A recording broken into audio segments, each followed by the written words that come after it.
राजा उवाच, राजा ने पूछा, निधनम विनाश उपगतेषु हो जाने पर वृष्णिवंश भोजेषु भोजवंश का अधिरथ महान सेनानायक युद्धप मुख्य सेनानायक युद्धपेशु उनके बीच मुख्य प्रमुख शह वह तू केवल कथम कैसे अवशिष्ट बचा रहा उद्धव यत् जबकि हरिः भगवान ने अपनी वीर त्यजे समाप्त किया आकृति संपूर्ण लीला त्रियदिश तीनों लोकों के स्वामी अनुवाद जगत गुरु श्रील प्रभुपाद महाराज द्वारा। जगत गुरु श्रील प्रभुपाद की जय। राजा ने पूछा, तीनों लोक के स्वामी श्री कृष्ण की लीलाओं के अंत में तथा उन वृष्टि एवं भोज वंशों के सदस्यों को के अंतर्ध्यान होने पर जो महान सेना नायकों में सर्वश्रेष्ठ थे, अकेले उद्धव क्यों बचे रहे? तात्पर्य, श्री जीव गोस्वामी के अनुसार निधनम का अर्थ है भगवान का दिव्य धाम, नी का अर्थ है सर्वोच्च तथा धनम का अर्थ है ऐश्वर्य। चूंकि भगवान का धाम दिव्य ऐश्वर्य की सर्वोच्च अभिव्यक्ति है, अतः उनके धाम को निधनम कहा जाता है। व्याकरण स्पष्टीकरण के अतिरिक्त निधनम शब्द का असली उद्देश्य यह सूचित करता है कि वृष्टि तथा भोज के कुलों के सारे सदस्य भगवान के प्रत्यक्ष संगी थे और भगवान की लीलाओं की समाप्ति पर उन संगी को दिव्य धाम में उनके अपने अपने पदों पर भेज दिया गया था। श्री विश्वनाथ चक्रवर्ती ठाकुर ने आकृतिम शब्द का अर्थ लीलाओं के रूप में लिया है। आ का अर्थ है पूर्ण और त्रुटिम का अर्थ है दिव्य लीलाएं हैं। चूंकि भगवान अपने दिव्य शरीर से अभिन्न है, अतः उनके शरीर के बदलने या त्याग करने का प्रश्न ही नहीं है। भौतिक जगत के रीति रिवाज और नियमों के अनुसार कर्म करने के लिए भगवान जन्म धारण करते या शरीर त्याग करते हैं, किंतु भगवान के शुद्ध भक्त वास्तविकता से सुपरिचित होते हैं। इसीलिए श्रीमद् भागवतम के गंभीर अध्येताओं के लिए आवश्यक है कि वे जीव गोस्वामी तथा श्री विश्वनाथ चक्रवर्ती जैसे महान आचार्यों की टीका टिप्पणी का अनुसरण करें। अन्य लोग जो कि भगवत भक्त नहीं हैं, उनके लिए ऐसे आचार्यों के टीकाएं एवं व्याख्याएं व्याकरणिक ग्वालजाल प्रतीत हो सकती है, किंतु शिष्य परंपरा अनुसार अनुसरण करने वाले छात्रों के लिए महान आचार्यों की व्याख्या अत्यंत उपयुक्त है। उपगतेषु शब्द भी महत्वपूर्ण है। वृष्टि तथा भोज कुलों के सारे सदस्य सीधे भगवत धाम पहुंच गए। अन्य भक्तगण भगवत धाम सीधे नहीं पहुंचते, किंतु भगवान के शुद्ध संगियों को भौतिक जगत के किसी भी लोक के ऐश्वर्य के प्रति कोई आकर्षण नहीं होता। कभी कभी जिज्ञासावश भगवत धाम पहुंचने वाले भक्तों का पृथ्वी के ऊपर उच्च लोक में ऐश्वर्य के प्रति कुछ आकर्षण होता है। अतएव सिद्धि प्राप्त करते समय वे उन्हें देखने की इच्छा करते हैं, किंतु वृष्णियों तथा भोज को सीधे ही वहां भेज दिया गया, क्योंकि उन्हें भौतिक लोक के प्रति कोई आकर्षण नहीं था। श्री विश्वनाथ चक्रवर्ती ठाकुर भी सुझाव देते हैं कि अमर कोश के अनुसार आकृति का अर्थ संकेत भी है। भगवान कृष्ण ने अपने प्रयाण के पश्चात संकेत द्वारा उद्धव को बद्रिकाश्रम जाने का आदेश दिया और शुद्ध भक्त होने से उद्धव ने भगवत धाम वापिस जाने की अपेक्षा अधिक श्रद्धा पूर्वक उस आदेश का पालन किया। पृथ्वी के धरातल से भगवान के प्रयाण के बाद भी उनके अकेले रह जाने का यही कारण। हाँ, ओम ज्ञानतिमिरन्धस्य ज्ञानञ्जनस्य शलाकया चक्षुरुन्मीलितेन तस्मै श्री गुरुवे नमः। श्री चैतन्य मनोभीष्टं स्थापितं येन भूतले स्वयं रूप कदा मह्य ददाति स्वपदान्तिकम्। वन्देऽहं श्री गुरु श्रीयुतपदकमलं श्री गुरुन् वैष्णवान् श्री रूपं साग्रजातं सगण रघुनाथान्वितं तं सजीवन् साद्वैतं सावधूतं परिजन सहितं कृष्ण चैतन्य देवं श्री राधा कृष्ण पादां सगण ललिता श्री विशाखान्तस्य। हे कृष्ण करुणा सिंधो दीनबंधो जगतपते गोपेश गोपिका कांत राधा कांत नमस्तुते। तप्त कांचन गौरांगी राधे वृंदावनेश्वरी वृषभानुसुते देवी प्रणमामि हरिप्रिये। वाञ्छाकल्पतरुभ्यश्च कृपा सिन्धुएव च पतितानां पावनेभ्यो वैष्णवेभ्यो। श्री कृष्ण चैतन्य प्रभु नित्यानंद श्री अद्वैत गदाधर शिवासादि गौर भक्त वृंद। हरे कृष्णा कृष्ण कृष्ण हरे हरे, हरे राम राम राम हरे हरे। हरे कृष्ण। तो आप सबका स्वागत है प्रातःकालीन भागवत क्लास में। आज बहुत विशेष दिन है। क्या है आज? विशेष रूप से लोग वामन जयंती बोलते हैं, लेकिन गुरु महाराज हम और हमारे आचार्य हमें सिखाते हैं, विशेष करके गुरु महाराज हमें सिखाते हैं कि जयंती जो शब्द है वो फक्त श्री कृष्ण और चैतन्य महाप्रभु के लिए उपयोग किया जाता है, अन्यथा नहीं। क्योंकि जयंती एक नक्षत्र है जो विशेष भगवान के प्रागट्य के समय उदित होता है। विष्णु तत्व के लिए भी जयंती शब्द यूज नहीं होता है। तो गुरु महाराज हमें सिखाते हैं तो हमें उस तरह से करना चाहिए विशेष रूप से, क्योंकि 99% लोग नहीं जानते ये चीजें और जो एक टोन चल रहा है उसी टोन में चल रहा है। लेकिन गुरु हमारे कान खींचते हैं, गुरु हमें सिखाते हैं, तो हमें इस चीज को ध्यान रखना चाहिए। तो आज वामन भादशी भी है और आज का श्लोक भी बहुत ही उत्तम श्लोक है।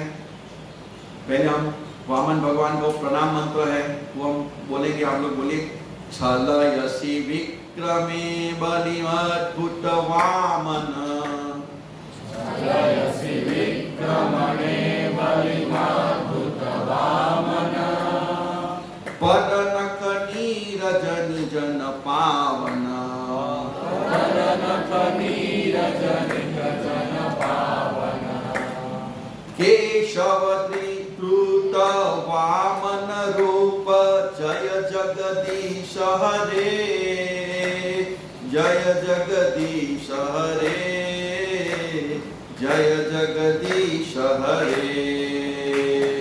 केशव त्रिकृत वामन रूप जय जगदीश हरे, जय जगदीश हरे, जय जगदीश हरे।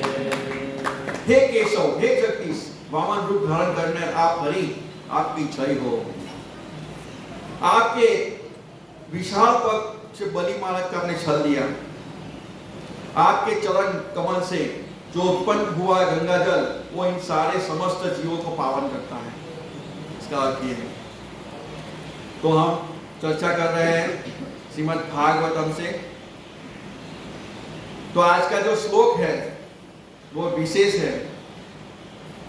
आपको ये समझ में आ रहा है ये प्रश्न कौन पूछ रहा है?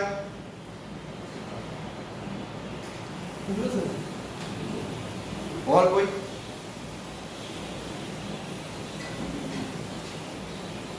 और कोई नहीं। रोज हम नित्य भागवत समझते हैं और यहाँ श्रील प्रभुपाद जी बहुत सुंदर तात्पर्य में बताते हैं। परीक्षित महाराज पूछते हैं। तो हमें समझना चाहिए, भागवत हम पढ़ते हैं लेकिन उसको समझने का प्रयास करना चाहिए।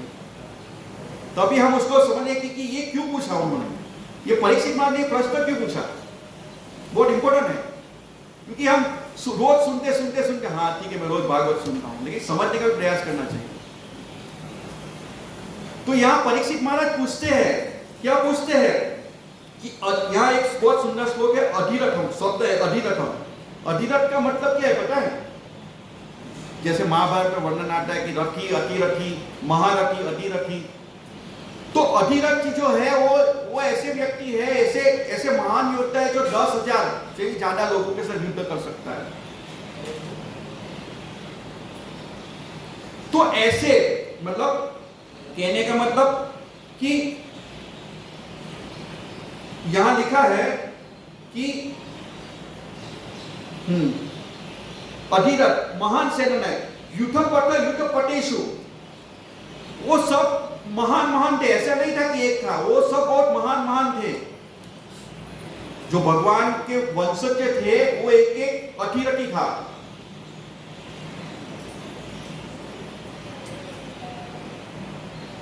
युद्धपटेषु मुख्य सह तो कथम भविष्यति। तो ऐसे सब महान तो चले गए, कोई सामान्य व्यक्ति नहीं थे वो लोग।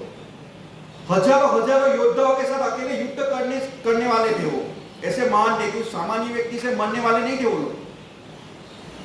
तो सतु कथम भविष्यति उद्धव है, तो फक्त उद्धव क्यों बच गया? उद्धव भी यदुवंशी था, जब सांप लगा तो सब मरने वाले थे ना, तो उद्धव क्यों बच गया? तो जो थीम है, तो ये उत्तम जो सुनते हैं, राजा परीक्षित सुन रहे हैं, वो कितने ध्यान से सुन रहा है, क्योंकि ये उन्होंने पहले बता चुके थे कि सारे योद्धुओं का विनाश हो गया। तो उन्होंने याद आया कि उद्धव क्यों बच गया भाई। समझ में आ रहा है? जो ये जो श्लोक जो आज का है, वो क्या कहना चाह रहे हैं परीक्षित महाराज कि भाई इतने महान योद्धा ऐसे ही चले गए, और भगवान भी दरिलपि त्यजत आकृत्रियाधीश, त्रियाधीश मतलब तीनों लोक के मालिक भगवान ने भी स्वीकार कर लिया ब्राह्मणों का श्राप।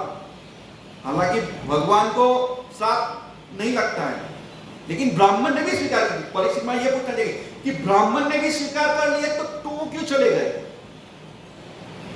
ब्राह्मण ने भी स्वीकार कर लिया, अपनी लीला समाप्त कर ली, क्योंकि एक जरा ने एक लोहे का टुकड़े से बाण बनाया और उस बाण को भगवान के पैर में लगा और भगवान चले गए।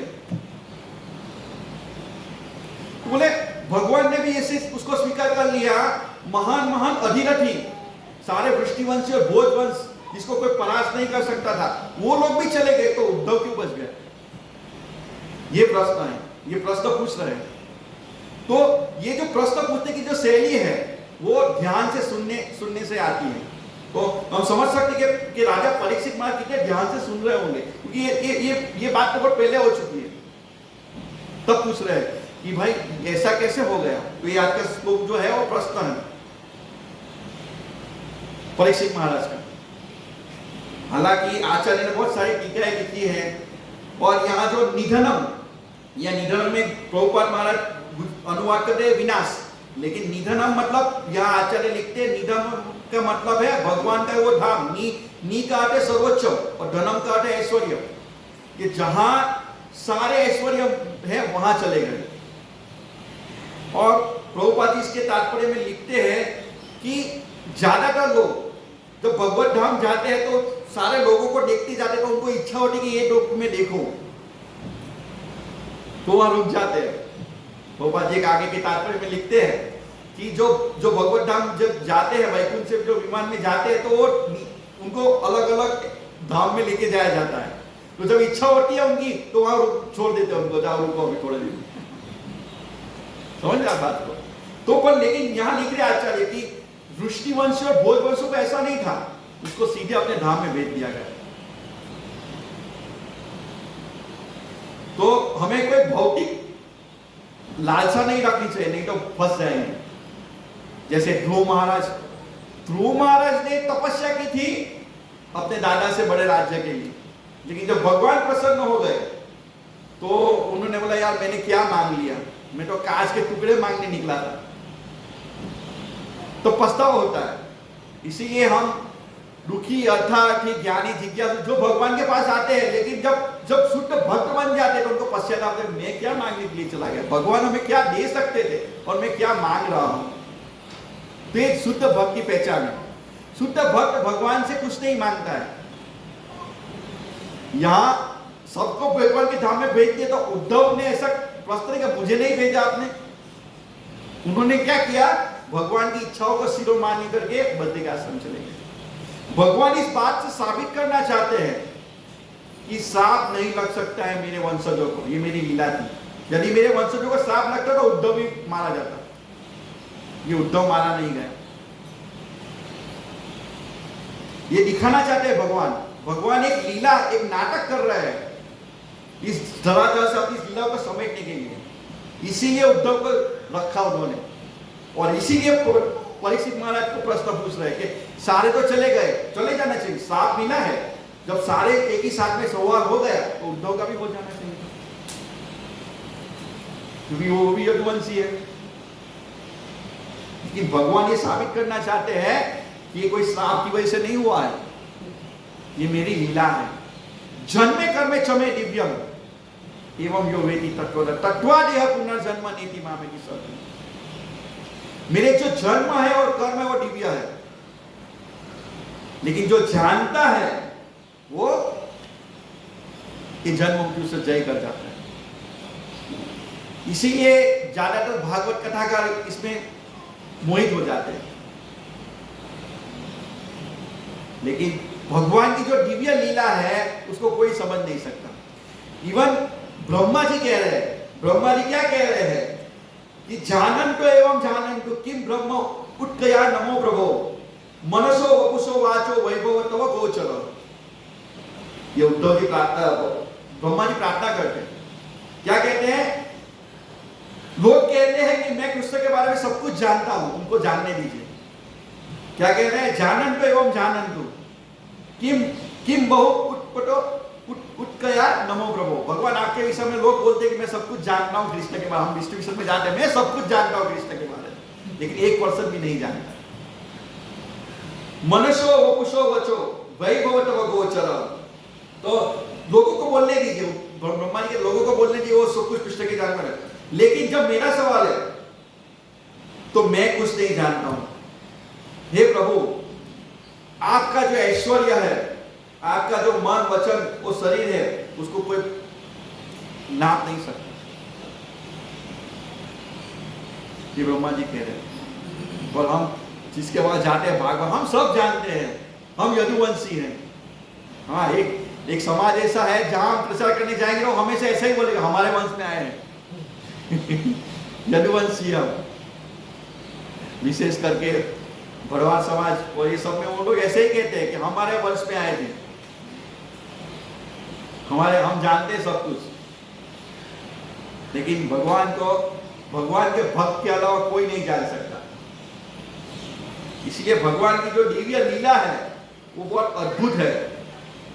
और विशेष करके आज वामन द्वादशी है, वामन भगवान का प्रागट्य दिवस है, तो उनकी भी जो लीला है वो अद्भुत है।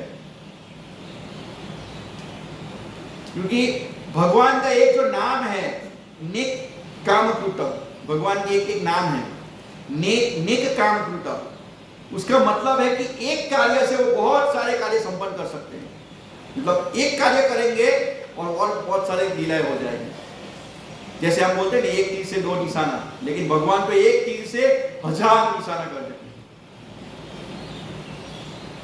भगवान मोहित मतलब जो अभक्त है उनको मोहित करने के लिए ऐसी लीला करते हैं कि भगवान भी मर जाते हैं। प्रचार में जाते तो बोले तुम्हारे भगवान भी मर गए, एक तीर लग गया मर गया। अरे मूर्ख, कैसे मर सकते हैं? जब भगवान को जब युद्ध मैदान में इतने सारे तीर लगते तो नहीं मरा, तो किसी के पैर में लगते तो मर जाता है।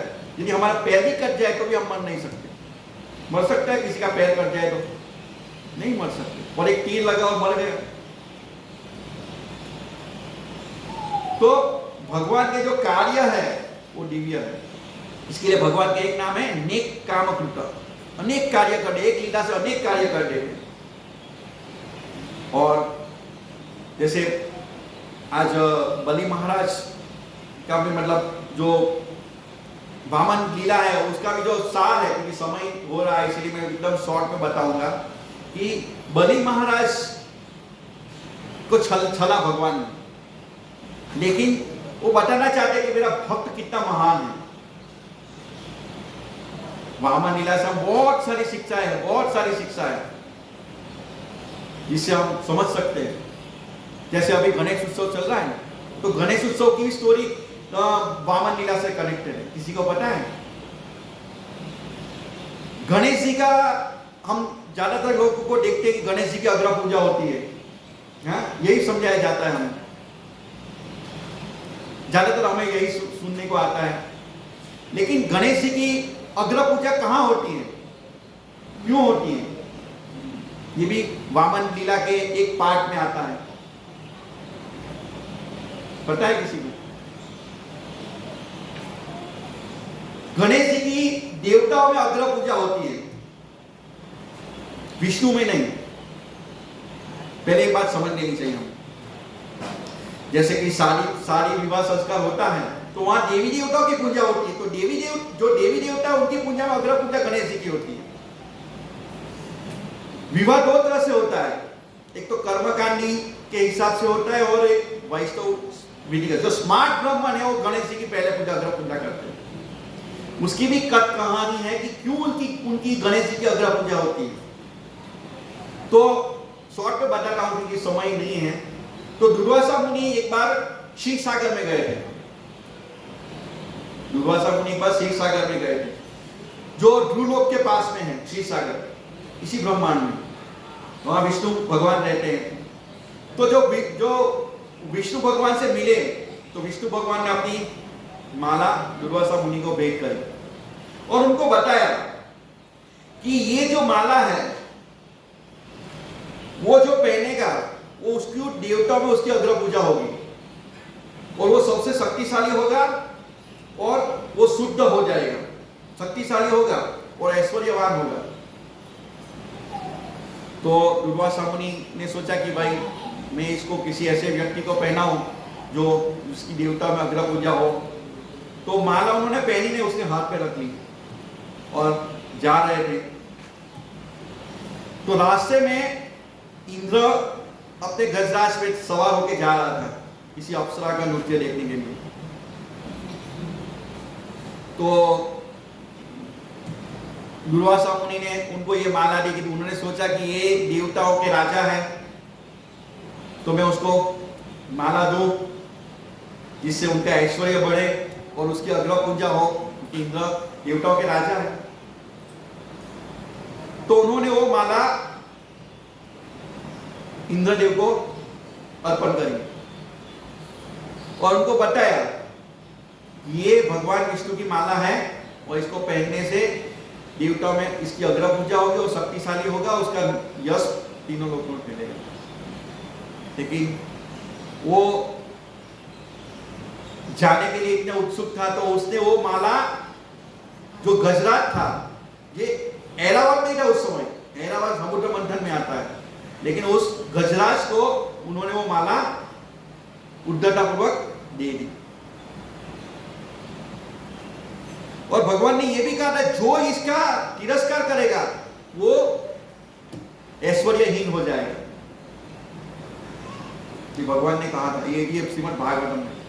तो वो माला उसने गजराज को पहना दी और गजराज थोड़ी देर में इतना शक्तिशाली हो गया कि उसने वो माला उठाई और मतलब हिलने डोलने लगा, शक्ति आ गई। तो इंद्र 10 फुट दूर जाके गिर गया।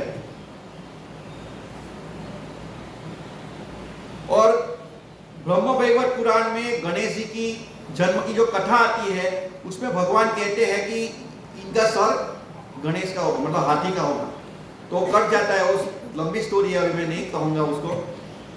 शिव जी की दृष्टि से और शनिदेव की दृष्टि से उनका सर कट जाता है और भगवान विष्णु वहां पर आते और गजराज, वही गजराज का सर लेके आते काट के और उसको बैठाते हैं। तो उस गजराज के सर भगवान विष्णु की कृपा से उसकी अग्र पूजा होती है गणेश जी, क्योंकि उसने कौन सी माला पहनी थी? भगवान विष्णु की माला पहनी थी। इसीलिए गजराज का जो सर है वो गणेश जी पे बैठाया गया, और गणेश जी इसके कारण अग्र देवताओं में अग्र पूजा, नहीं कि विष्णु में अग्र पूजा, देवताओं में अग्र पूजा गणेश जी की होती है। तो ये विष्णु की कृपा से गणेश जी की अग्र पूजा होती है। और गणेश जी कौन है? नरसिंह देव के शिष्य है, तो हमें समझना चाहिए। और ये जो अभी जो गणेश उत्सव चल रहा है वो वास्तव में किसी शास्त्र में वर्णित नहीं है, लेकिन लोग नहीं जानते। लोग सोचते हैं कि इस्कॉन वाले गणेश जी को नहीं मानते, लेकिन हम उसका ही आदर करते हैं क्योंकि उन्होंने महाभारत की रचना करी थी, और महाभारत के बीच में भगवत गीता है, और हम रोज भगवत गीता पढ़ते हैं। तो रोज हम गणेश जी को धन्यवाद करते हैं, गणेश जी स्तुति भी करते हैं राधा रानी की। उसमें कहते हैं कि जो हे भगवान की शक्ति, जो भगवान के नाम के आगे आपका नाम लेगा वो निश्चित रूप से भगवत धाम जाएगा। तो भगवान, हम लोग हरे कृष्ण महामंत्र बोलते हैं, तो हम कृष्ण के आगे किसका नाम बोलते हैं? हरा, हरे, हरा, हरा मतलब राधा रानी, राधा रानी का नाम बोलते हैं।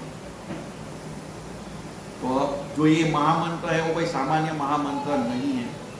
तो कहने का तात्पर्य था, बलि महाराज की जो लीला है उसमें बहुत सारी शिक्षा है। तो बलि महाराज की सबसे बड़ी शिक्षा क्या है कि पहले तो वो हार गए थे। जब समुद्र मंथन हुआ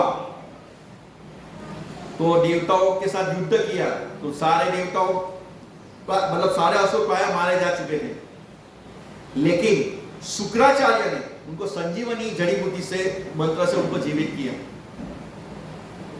तो बलि महाराज भी निष्प्राण हो चुके थे, लेकिन उनके गुरु की कृपा से वो वापस जीवित हुए। तो उन्होंने बलि महाराज के शुक्राचार्य की बहुत सेवा की, बहुत सेवा की। तो उनको ऐसे वरदान प्राप्त हुआ कि अजय जैसा वरदान प्राप्त हुआ। इसीलिए जब युद्ध किया तो वो विजय हो गए सारे असुर। श्रील प्रभुपाद जी तात्पर्य में लिखते हैं कि गुरु की सेवा करने मात्र से उनको विजय प्राप्त हुई। तो हमें अपने गुरु महाराज की सेवा कैसे करनी चाहिए, और बलि मतलब उनसे सीखना चाहिए, बलि महाराज से। उन्होंने बहुत सेवा की उनकी। और जब उनको उनके मतलब अदिति ने जब इनको उनके पति के से प्रार्थना की कि हमारे सारे जो बेटे हैं वो उनको अलग अलग स्थानों में भाग गए हैं, क्योंकि जब बलि महाराज ने स्वर्ग पे आक्रमण किया तो सब भाग गए थे देवता। तो देवताओं की माता ने तपस्या करी और मुनि को बताया कि क्या हुआ, क्यों निस्तेज हो। तो बोले मेरे सब बच्चे अभी इधर उधर भाग छुप गए, इंद्र भी भाग गए थे, तो उनको वापिस कर दो। उनको एक व्रत दिया, प्रयोव्रत, तो 12 दिन का था, जिसमें भागवत में वर्णन है, उसका डीप में नहीं जाऊंगे। तो वो करने मात्र से उनको तो जब भगवान प्रकट हुए वामन रूप में, तो बोले अभी समय नहीं है, क्योंकि उन्होंने गुरु की शरण ली है, वैष्णव की शरण ली है, ब्राह्मणों की शरण ली है। बलि महाराज ने, वो वहां लिखते हैं भगवान उनको मार सकते थे, लेकिन भगवान उसके नमो ब्राह्मण्य देवाय गौरव ब्राह्मण हिताय, क्योंकि उन्होंने ब्राह्मणों की शरण ली है, गुरु की शरण ली है, इसीलिए बलि महाराज को भी मार नहीं सकते हो, मैं नहीं मार सकता हूं। हालांकि मार सकते थे भगवान, लेकिन एक सिद्धांत प्रस्तावित करना चाहते थे, इसीलिए उन्होंने क्या किया, वामन बटुक वामन का रूप धारण किया और 3 पैर में जमीन मांगी।